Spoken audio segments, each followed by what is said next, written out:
So I was born in a small town, Uniontown, Pennsylvania. My dad, he actually died when my mom was about 8 months pregnant with me, so I never had the chance to meet him. It really had took a toll on my mom, and she went into like a really dark place. Yeah, so I think it was about my 5th or 6th grade year that I started kind of like dabbling into drugs. Started being introduced into selling drugs about that time also. Eventually, that led me into juvenile. I spent a few years inside a juvenile facility. And I remember, going there, it was kind of, for me, it was like a badge of honor. It's like, yeah, now I got like another, stripe on my shoulder. Got out pretty much doing the same things, selling drugs, running the street, doing those things, then going to county jail, then state penitentiary. I think from everybody from the outside looking in, I seemed like I was on top of the world. I was having a time of my life, but really on the inside, like I felt totally alone. I couldn't trust anybody. So trust factor was completely out the door. Being in that arena, doing those things, it kind of feels like it's just darkness all around you. For me, the peace came with the weed. The joy came with the club. The love came with all of the girls that I was running around with, all the things that I was doing. But it was all fake. Waking up in the morning, it's still you. I remember just laying on my hotel bed, just looking up at the ceiling, just spinning, just feeling like my whole body is poisoned and just like there gotta be something else to life.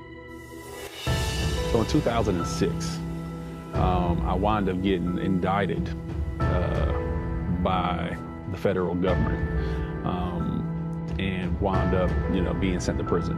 When you get the paper, it's like, Bruce Fitzgerald versus the United States of America. Again, right back in prison. And still, I have no thought at all about making any change. I wound up getting into a cell with a guy named Brother Harris. He was the prison pastor, I guess you can say. And every day he would tell me that I'm gonna get saved. He'd tell me Jesus loves me. He would tell me all of these things. And the way he talked was totally different from anybody else that I talked to. And he had a bunch of books by his locker, and I picked one up, and he was like, no, Bruce, I don't want you to read that book. Read that magazine down there. That magazine, from the time I opened it, from the time I could not stop reading it. Like, for the first time ever in my life, it was like the gospel, like I've never heard it before. And I'm just reading through this, and I'm like, what in the world? Where has all this been at my whole entire life? It was like this aha moment. It was just like, man, if I line my life up with the will of God, that he will open up doors that no man can close for me. The very first prayer that I prayed that was like real, I said, God, you better be real. Like, you better be real, because I am going to give you everything. You are all I got. And that day, inside that cell, was whenever this is the God that I know. This is the God who I want to serve. Whenever I made the decision to line my life up with God, it was a big gamble for me. It was a gamble. I was putting it all on the line. And man, I'm gonna tell you, I won. I put all my chips on the table, and where I am today is where I would never believe I would be. I wrote home to my sister, and I told her, I said, man, I feel happier right here in prison than I ever did whenever I was in the street.